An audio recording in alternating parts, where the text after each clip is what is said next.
Bismillahirrahmanirrahim. Assalamualaikum warahmatullahi wabarakatuh. Saya Ahmad Kirinanda, mahasiswa UIN Raden Intan Lampung, jurusan Sosiologi Agama, akan menjelaskan tentang sosiologi pendidikan. Baik, pembahasan yang pertama yang akan saya bahas adalah sejarah dan perkembangan sosiologi pendidikan. Sejak manusia dilahirkan di dunia ini, secara sadar maupun tidak, sesungguhnya ia telah belajar dan berkenalan dengan hubungan-hubungan sosial, yaitu hubungan antar manusia dan dalam masyarakat. Hubungan sosial dimulai dari hubungan antara anak dengan orang tuanya, kemudian meluas hingga ke tetangga. Sosiologi ini dicetuskan oleh Auguste Comte, maka dari itu dia dikenal sebagai bapak sosiologi.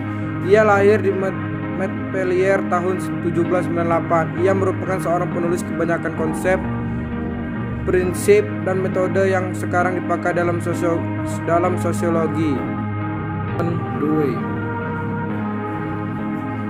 Dengan bukunya yang berjudul School and Society yang terbit pada tahun 1899, beliau menekankan pendapatnya mengenai sekolah sebagai institusi sosial. Pada waktu itu, beberapa ahli ilmu pendidikan dan sosiologi menekankan pentingnya peranan sosiologi bagi pendidikan. Selaku ahli sosiologi pendidikan, John Dewey termasuk tokoh pertama yang memandang begitu esensialnya hubungan antara lembaga pendidikan dan masyarakat.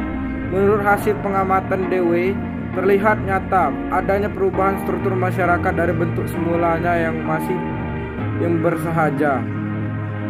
Dalam arus perubahan yang begitu rupa tersebut, John Dewey melihat betapa kecil dan bahkan tiada sama sekali peranan penyiapan anak didik yang dilakukan oleh lembaga-lembaga pendidikan supaya mereka bisa menyadari masyarakat baru yang sedang bertumbuh di sekitarnya.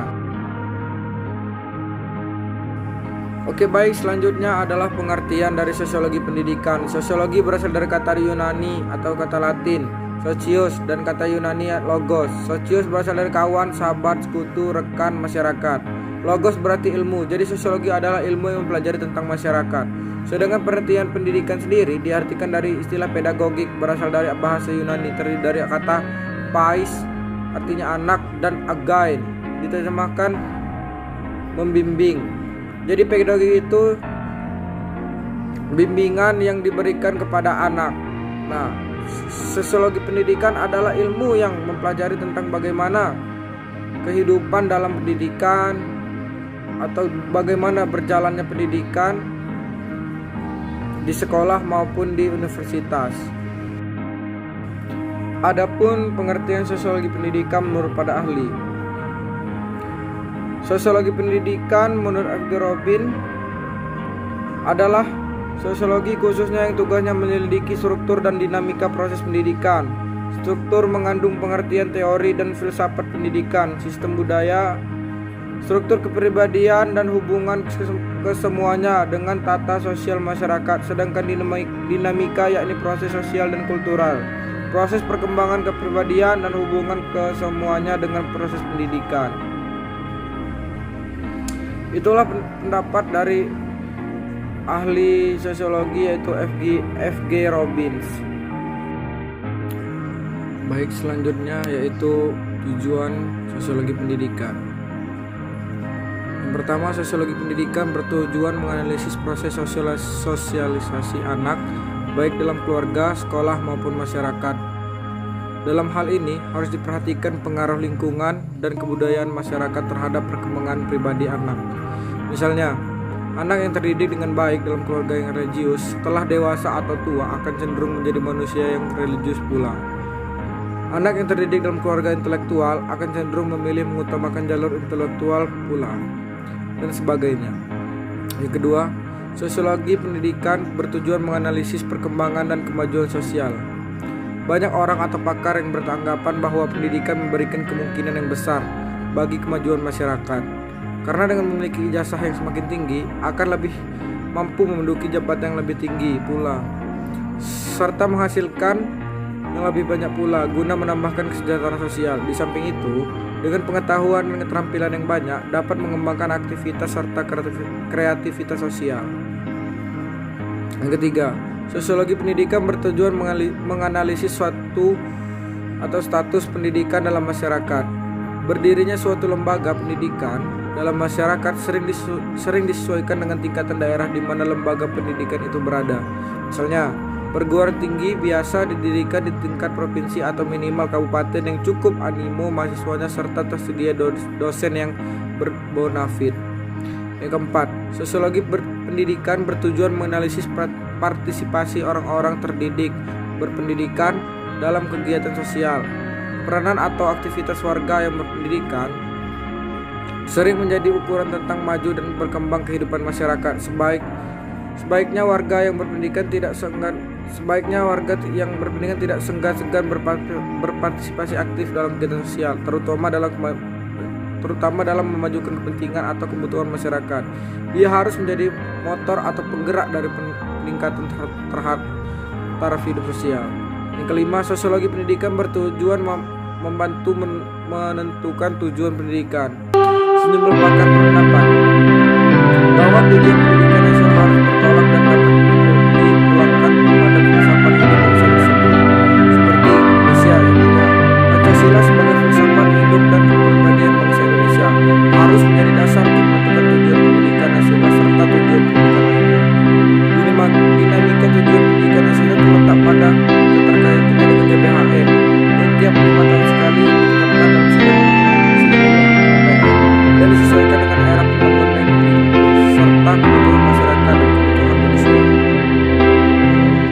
Pendidikan dalam masyarakat. Bisa kita lihat gambar di atas.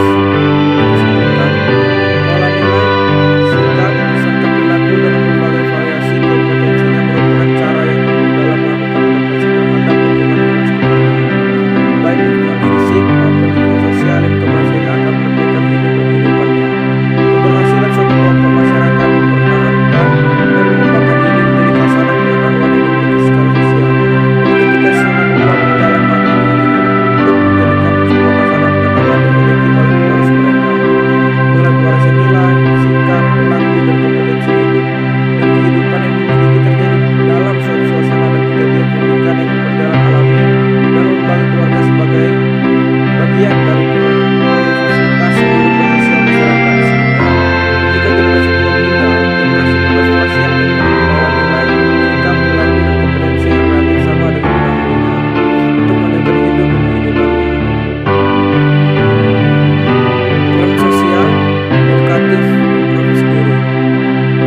Dari beberapa pengertian yang dapat kita lihat pada gambar, dapat disimpulkan bahwa pengertian profesi edukatif antara guru dan murid adalah satu proses pendidikan berbalik bersifat komunikatif, dilakukan dengan sengaja, merencanakan dan mempunyai tujuan tertentu. Sekolah dan sosialisasi anak. Sekolah adalah sebuah konsep yang mempunyai makna ganda sebagai bangunan perlengkapan untuk menyelenggarakan proses pendidikan untuk kelompok manusia tertentu sebagai proses pendidikan itu sendiri. Selanjutnya, sebagai suatu organisasi sosial yang mempunyai struktur tertentu melibatkan sejumlah orang dengan tugas memenuhi kebutuhan khusus sekolah adalah usaha sadar, terencana, dan diupayakan untuk memungkinkan peserta didik aktif mengembangkan potensi diri, baik fisik maupun non-fisik, yakni mengembangkan potensi pikir, sosial, emosional, nilai moral, spiritual, dan ekonomikal, fisikal maupun kultural, sehingga ia dapat menjalankan hidup dan kehidupannya sesuai dengan harapan dirinya, keluarga, masyarakat, bangsa, dan negara, serta dapat menjawab tantangan peradaban yang semakin maju. Dapat diartikan sistem sosial sebagai suatu keseluruhan dari unsur sosial yang berkaitan dan berhubungan satu sama lain dan saling pengaruh dan mempengaruhi dalam kesatuan. Pembentukan karakter atau akhlak. Landasan akhlak menjadi suatu yang sangat penting dalam mengaktualisasikan terhadap totalitas kehidupan yang lebih baik. Pentingnya akhlak tidak terlepas dari pandangan hidup dalam eksistensi kita sebagai khalifah di muka bumi. Pembentukan akhlak berperan penting dalam membentuk kepribadian bangsa dalam meliputi taubat, muhasabah, ikhlas, ridho, cinta Allah dan Rasul serta perbuatan baik lainnya. Pembentukan akhlak menjadi pijakan seseorang menuju jalan spiritual yang sangat tepat dan layak untuk dijadikan pedoman dalam setiap perbuatan dan tindakan kita setiap harinya. Mengingat kompleksitas persoalan sosiologis saat ini telah mengerongrong nilai-nilai moral umat manusia. Pendidikan dan peranata sosial. Pendidikan. Dalam Undang-Undang Nomor 20 Tahun 2003 tentang Sistem Pendidikan Nasional Pasal 3 disebutkan tentang tujuan pendidikan, yaitu mengembangkan potensi peserta didik agar menjadi manusia yang beriman, yang bertakwa kepada Tuhan Yang Maha Esa, berakhlak mulia, sehat, berilmu, cakap, kreatif, mandiri, serta menjadi warga negara yang demokratis juga bertanggung jawab. Peranata sosial adalah kumpulan nilai dan norma yang mengatur kehidupan manusia, kebudayaan.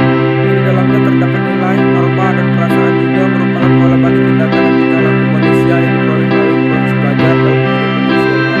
Dalam kehidupan nyata, kebudayaan digunakan secara selektif oleh para penduduknya, bergantung pada situasi dan kondisi, serta arena sosial tempat para penduduk kebudayaan tersebut melakukan kegiatannya. Pengetahuan yang kompleks bagi kegiatan tertentu tersebut dikenal sebagai penata kebudayaan atau kultural institution. Peranata pendidikan adalah salah satu peranata sosial dalam rangka proses sosialisasi dan atau enkulturasi untuk mengantarkan individu ke dalam kehidupan masyarakat dan berbudaya, serta untuk menjaga keberlangsungan eksistensi masyarakat dan budayaannya. Melalui program pendidikan, sosial dan atau enkulturasi diselenggarakan oleh masyarakat, sehingga dengan demikian eksistensi masyarakat dan kebudayaan dapat bertahan sekalipun individu anggota masyarakat berganti karena terjadinya kelahiran atau kematian atau perbedaan.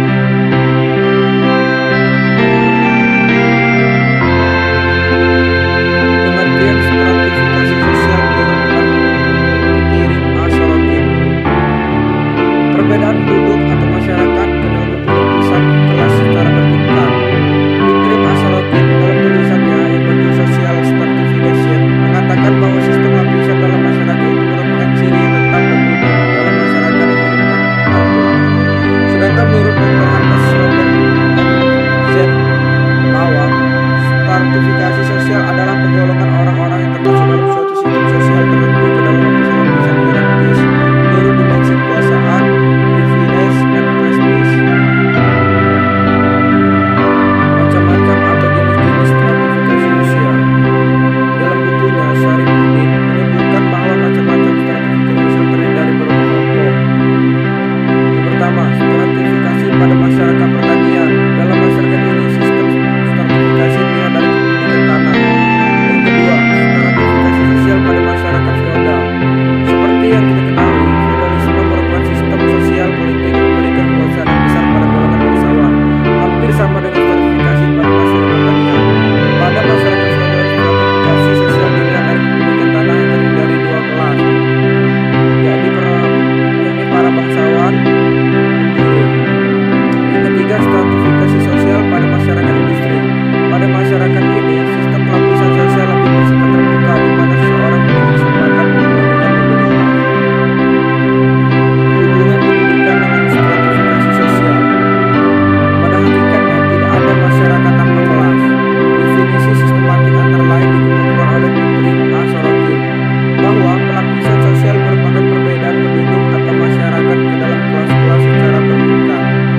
Perwujudan dan stratifikasi sosial adalah adanya lapisan-lapisan di dalam masyarakat. Ada lapisan yang tertinggi dan ada lapisan-lapisan di bawahnya. Setiap lapisan tersebut disebut strata sosial.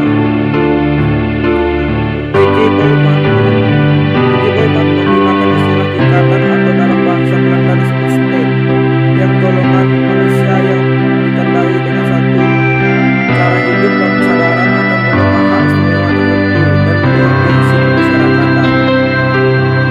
Pendidikan dan mobilitas sosial. Dalam tiap masyarakat modern terdapat mobilitas sosial atau perpindahan golongan yang cukup banyak. Orang naik atau